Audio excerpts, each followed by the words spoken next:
ആടലോടകം എന്ന ഇലയെപ്പറ്റി കേൾക്കാത്തവരധികം ആരും ഉണ്ടാവില്ല. നല്ലൊരു ഔഷധ സസ്യമാണ്. ഇതിൻ്റെ പൂവും ഇലയും വേരും എല്ലാം നല്ലൊരു ആരോഗ്യ ഗുണമുള്ളൊരു സസ്യമാണിത്. അപ്പോൾ ഇത് നമുക്ക് കുഞ്ഞുങ്ങൾക്കൊക്കെ വിട്ടുമാറാത്ത ചുമയൊക്കെ ഉണ്ടെങ്കിൽ ഇപ്പോൾ ഇതിൻ്റെ ഒരു 5 ഇലയും പിന്നെ നമുക്ക് പനിക്കൂർക്കയുടെ ഒരു 5 ഇലയും കൂടി ആവിയിൽ വെച്ചിട്ട് അതൊന്ന് നല്ല പോലെ ഒന്ന് കുറച്ചൊന്ന് വെന്ത് വരൂലേ, ആ സമയത്ത് നമുക്കത് നല്ലതായിട്ട് കൈകൊണ്ട് ഞരണ്ടി പിഴിയണം. നല്ല പോലെ പിഴിഞ്ഞ് അതിൻ്റെ വെള്ളം നമുക്ക് എടുക്കണം. പിന്നെ വലിയവർക്കാണെങ്കിൽ ഇത്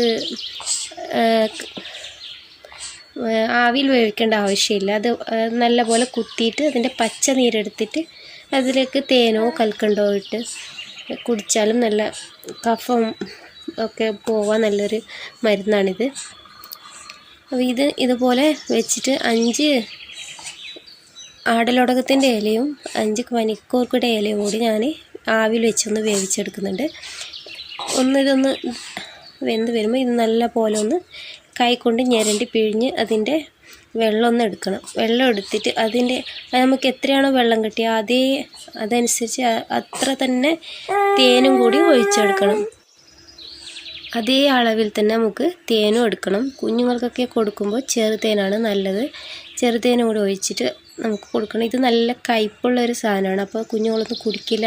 അത് വേണ്ടിയിട്ടാണ് നമുക്ക് ഇതേ അളവിൽ തന്നെ തേനും കൂടി ഒഴിച്ച് കൊടുക്കണം എന്ന് പറയുന്നത്. അപ്പോൾ നല്ല പോലെ ഒന്ന് പിഴിഞ്ഞിട്ട് നമുക്ക് ഇതിലേക്ക് തേൻ ഒഴിച്ചിട്ട് കുഞ്ഞുങ്ങൾക്ക് കൊടുക്കാം.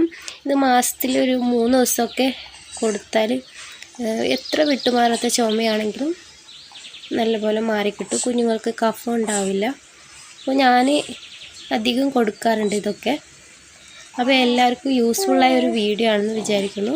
അപ്പോൾ എൻ്റെ ചാനൽ നിങ്ങൾ സബ്സ്ക്രൈബ് ചെയ്യാത്തതാണ് കാണുന്നതെങ്കിൽ സബ്സ്ക്രൈബ് ചെയ്യാനും ലൈക്ക് ചെയ്യാനും ഫീഡ്ബാക്സൊക്കെ കമൻറ്റ് വഴി അറിയിക്കാനും മറക്കരുത്.